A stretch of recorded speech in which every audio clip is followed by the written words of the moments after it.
Bapak Ibu sekalian yang dimuliakan Allah Subhanahu wa taala,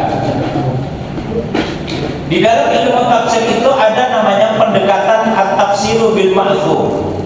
Ini di kalangan para ulama yang disepakati sebagai penafsiran yang mendekati isi kandungan Al-Quran yang sebenarnya.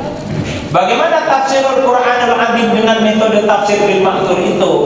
Yang pertama adalah tafsirul Qur'ani bil Quran. Bagaimana yaktibul Quran binafsihi. Al-Quran berbicara tentang dirinya sendiri. Itu yang pertama. Al-Quran sesuai dengan karakter dirinya sendiri. Berarti Al-Quran menafsirkan dengan Al-Quranul Karim. Kalau bicara tentang misalnya jilbab, nanti dicari tuh tentang semua terkait dengan jilbab. Kemudian yang kedua Bapak Ibu sekalian adalah tafsirul Qur'anil Karim bil hadisin Nabi, dengan hadisnya Nabi. Karena yang paling paham tentang Quran itu tentu yang menerimanya, yaitu Rasulullah sallallahu alaihi wasallam. Itu yang kedua. Kemudian yang ketiga, tafsirul Quran bi aqwalis sahabat. Karena orang yang mendengar langsung dari Rasulullah ayat Al-Quran dan pemahaman tentang ayat Al-Quran itu adalah para sahabat. Para sahabat itu yang ketiga. Kemudian yang keempat baru dengan tabi'in, orang yang paling dekat dengan sahabat. Sehingga kalau kita sudah memahami ayat itu, Quran dengan Quran, Quran dengan hadis, Quran dengan pendapat sahabat, Quran dengan pendapat tabi'in, baru muncullah di situ ilmu pengetahuan. Nah, karena ilmu pengetahuan mulai masuk, maka muncullah namanya alwanut tafsiri, warna-warna di dalam tafsir. Maka muncullah tafsir corak ilmu pengetahuan. Contoh kitab tafsirnya adalah Al-Jawahir fi Tafsir Al-Jawahir fi Tafsiril Quran karangan Tantawi Jauhari.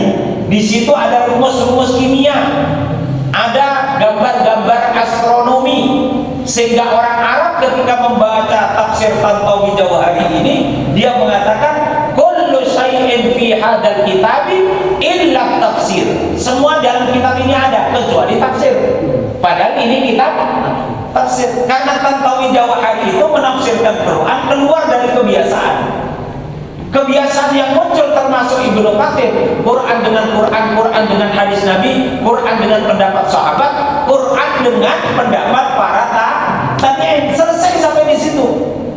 Tetapi kan ilmu pengetahuan berkembang, sehingga kemudian para ulama nafsir memberikan ruang terbuka untuk menafsirkan Quran. Setelah Quran dengan Quran, Quran dengan hadis, Quran dengan pendapat sahabat, Quran dengan pendapat tabi'in, barulah yang kelima muncul ilmu pengetahuan. Yang ahli ilmu pengetahuan menafsirkan Quran dengan ilmu pengetahuannya. Muncullah Baikuni di Indonesia yang kemudian menafsirkan Quran dengan pendekatan ilmu pengetahuan. Ada orang yang ahli fikih, dia menafsirkan ayat Al-Quran dengan pendekatan halal dan haram, sehingga muncullah kitab tafsir Ayatul Ahkam Imam As-Sabuni atau kitab Al-Jassas. Tetapi juga ada orang yang mempelajari ilmu bahasa, sehingga muncullah tafsir dengan corak bahasa. Namanya tafsir Az-Zamakhsyari, karangan Imam Az-Zamakhsyari. Tetapi orang Islam juga belajar filsafat. Maka kemudian muncullah tafsir yang mengandung unsur apa? Filsafat. Judulnya Ruhul Ma'ani, karangan Imam Al-Alusi. Ruhul Ma'ani. Tetapi juga ada di antara para kaum muslimin ini yang pejuang lapangan, pejuang, tapi dia juga baca Quran. Maka ditafsirlah Al-Quran dengan pendekatan perjuangan. Contohnya tafsir miliknya Sayyid Qutb atau tafsir fi Bidayat Quran. Tetapi ada juga penceramah hebat, orator seperti Muhammad Abduh. Maka ditulislah versi orator ini menjadi kitab tafsirnya, namanya kitab Tafsir Al-Manar, karangan Sayyid Ridho, muridnya Muhammad Abduh. Jadi Quran itu bisa didekati dengan ilmu pengetahuan apa saja. Dengan sejarah misalnya, tafsir At-Tabari, ya, itu menggunakan sejarah. Tafsir menggunakan kebudayaan, maka sering digolongkan dalam kategori ini adalah tafsirnya Buya Hamka. Sehingga Buya Hamka menafsirkan Quran, surau Minangkabau masuk dalam menafsirkan Al-Quran, karena beliau orang Minangkabau. Sehingga Quran itu bisa kaya, semua orang dari genre keilmuan apa saja bisa membaca Al-Quran. Misalnya lagi tafsir pembebasan perempuan, ada muncul tafsir Bintus Hati yang menafsirkan Al-Quran di dalam rangka untuk membebaskan kaum perempuan.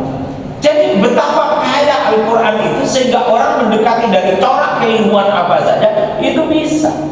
Sehingga boleh tidak apa-apa silahkan. Tetapi Quran dengan Quran, Quran dengan hadis, Quran dengan pendapat sahabat, Quran dengan pendapat tabi'in tidak boleh ditinggal. Kalau ini ditinggal, nanti orang menafsirkan Quran tapi yang dia tafsirkan bukan Quran.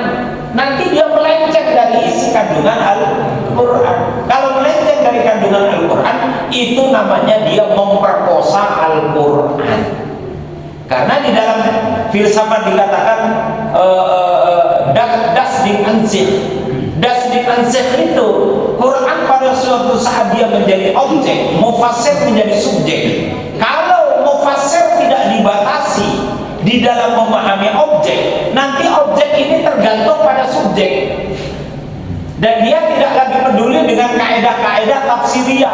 Kalau dia tidak lagi peduli dengan kaedah-kaedah tafsir, disitulah nanti akan ada penyelewengan kepada tafsir Al-Quran. Apa contohnya? Faqihu ma tawbalakum minan nisa'i matna wa thulatha wa ruba'. Ini berarti ayat ini itu menafsirkan laki-laki boleh punya istri berapa maksimal?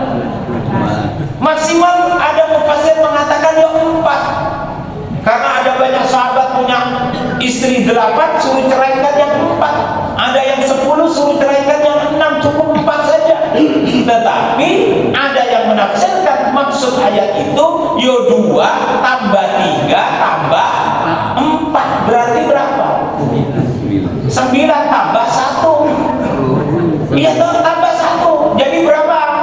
10. Pernah tidak melihat orang Islam istrinya 10? Madura. Nah, orang Madura.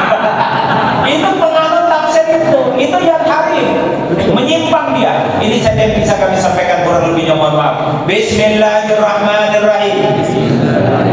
Allahumma laka sumtu wa bika amantu wa ala rizqika afqartu dhahaba ad-dhama'u wa batallati al-uruqu wa tabata al-ajru insyaallah.